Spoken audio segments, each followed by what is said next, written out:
મને સ્ત્રીઓ જોડે દોસ્તી બાંધવાનું કહે છે?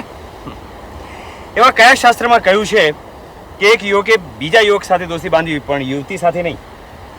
વીજળી તારી કોણ હતી? એ વાત તો જુદી હતી. જો પ્રેમ, તારું દિલ જો સાફ હોય અને સ્ત્રીઓ માટે જો તને સન્માન હોય તો સ્ત્રીઓ સાથે દોસ્તી બાંધવામાં કોઈ જ પાપ નથી. જા જા.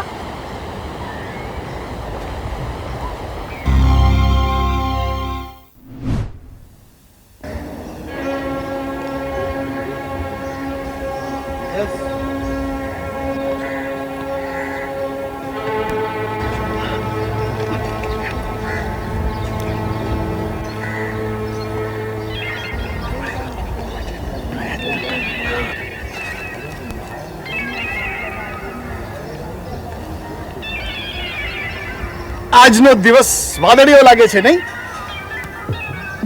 વાદળીઓ નથી. સોરી આજનો દિવસ રૂપાળો લાગે છે, નહીં?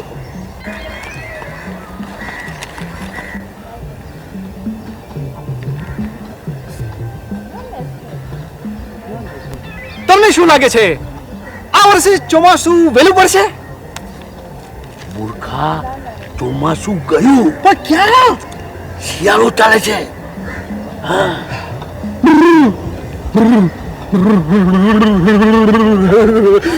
તમને શું લાગે છે, આ વર્ષે ટાઢ વધુ પડશે? અલ્યા અરે કાંઈક તો બોલ. અરે હું મારી પરીક્ષામાં નાપાસ થઈ જઈશ તો મારે ડૂબી મરવું પડશે.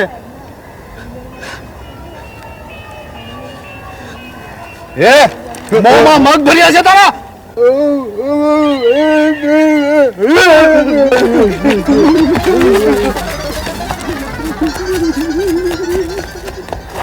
Okay, bye Ketki. લ્યો સફલભાઈ, પાણી. રંભાબેન, તમારી તબિયત તો સારી છે ને? તબિયત તો સારી છે, પણ બળે અમારા નસીબ જ ફૂટેલા છે. શું થયું? તમે જ કહો, ઈંડા શાકાહારી કહેવાય કે માંસાહારી? મારા હિસાબે તો માંસાહારી કહેવાય. તો હું સાચી ને? પણ બન્યું શું? હું સાચું બોલીને તોય મારા ધણીએ મને બે ધબ્બા ન માર્યા.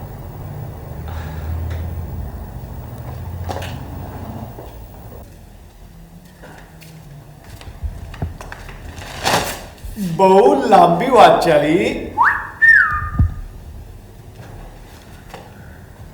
જે પ્રશ્નથી લાભ ન થવાનો હોય એવો પ્રશ્ન પૂછવો શા માટે? મિત્ર તરીકે હું તને એક સીધો સવાલ પણ ના પૂછી શકું? સીધો સવાલ છે? જલેબી જેવો છે. તું પૂછવા કંઈક બીજું જ માંગે છે, પણ તારી ટેવ મુજબ ખુલ્લા દિલે તું વાત પણ નથી કરી શકતો. મિત્ર, પહેલો પાઠ શું શીખ્યો હતો? ગોળ વાત ના કરવી, બલકે યોગ્ય રૂપે નિખાલસતા પ્રમાણિકતા પૂર્વક સીધું બોલવું. માય ડિયર પ્રેમ, હું તારો અંગત મિત્ર છું, તો તું તારા અંગત મિત્ર સાથે ખુલ્લા દિલે વાત ન કરી શકે? બાપ ના બોલે. આજથી એકદમ ખુલ્લા દિલે વાત કરીશ.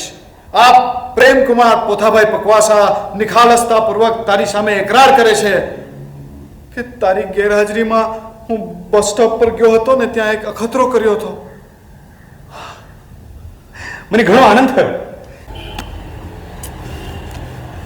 અલે સાંભળે કે શું છે? આ 7મી વાર મેં મને જ હરાવ્યો.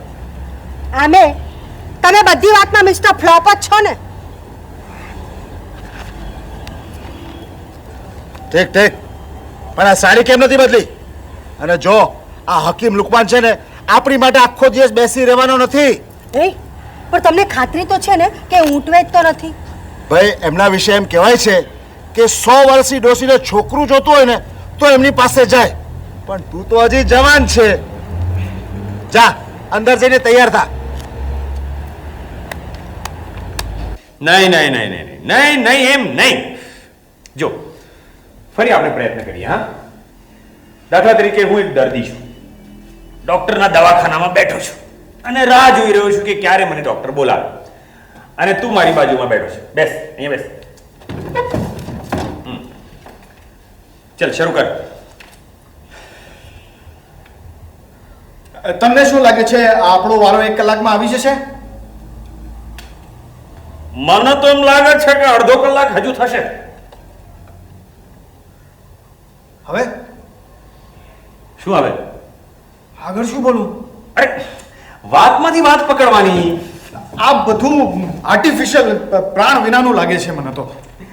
જો શરૂઆતમાં એમ લાગે, પણ જેમ અભિનેતા રિહર્સલ કરીને પછી મંચ પર પહોંચે ત્યારે પાત્ર સાથે એકાકાર થઈ જતો હોય છે, એમ ધીરે ધીરે તારામાં પણ સહજતા આવી જશે અને પરિવર્તન પણ. એટલે કે ટેવ બદલાય તો માનવી પણ બદલાય, ખરું ને? Absolutely right. પણ મારી ઘણી બધી ટેવો તો વર્ષો પુરાણી છે. જો કોઈ વ્યક્તિ ખોટી રીતે કામ કરતા શીખે તો પાછળથી ધીરે ધીરે એને સુધારી પણ શકે છે. અલબત્ત એને પોતાની એ નબળાઈની ખબર હોવી જોઈએ. હું તને 2 ફેક્ટરી વર્કરોનો દાખલો આપું છું, જેઓ દરરોજ બપોરે સાથે જમતા. રોજ રોજ કારેલા ખાઈને હું તો કંટાળી ગયો છું. તું તારી પત્નીને કેમ નથી કહેતો કે રોજ રોજ કરેલા ના મોકલાવે? પત્ની? અરે હું તો રોજ હાથે બનાવું છું જમવાનું. હા. કહેવાનું તાત્પર્ય એટલું જ કે તું જો પોતાની નબળાઈ જાણી જાય તો એને દૂર કરી શકે છે, પણ જે લોકો પોતાની નબળાઈ જાણ્યા છતાં એને દૂર કરવાનો પ્રયાસ નથી કરતા તેઓ રોજ કારેલા ખાય એમાં નવાઈ શું?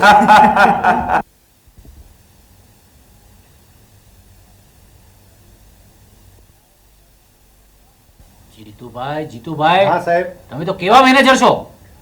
શું થયું સાહેબ? આ ફાફડામાં બદામ કેમ દેખાતી નથી? એ તો સાહેબ એવું છે ને કે 100 ફાફડાના લોટમાં આપણે એક બદામ નાખી હોય તો એમ જ હોય ને. વોટ? 100 ફાફડામાં માત્ર એક જ બદામ? અને આપણે આ પેકિંગ પર આટલા મોટા અક્ષરે છપાવ્યું છે કે બદામના ફાફડા. એ તો એવું જ ચાલતું હોય છે સાહેબ બધે.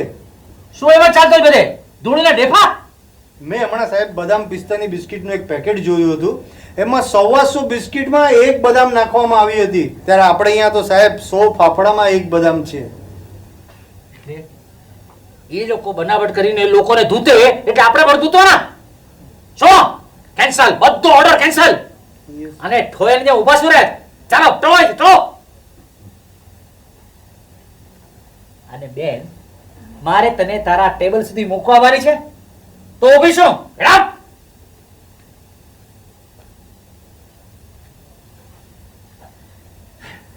બોલ, હવે તું બોલ.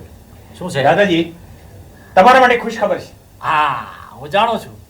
મારા પેમલાની ગાડી સીધે પાટે ચડી ગઈ એમ જ ને. એની ઈચ્છા કાવાસુમો કંપનીમાં ચેરમેન બનવાની છે. શું વાત કરે છે? એટલે કાવાસુઆ કંપની એટલે પેલા જાપલાઓની આંતરરાષ્ટ્રીય કંપની એ જ ને? હા, એ જ. સાચું કે તને શું લાગે છે?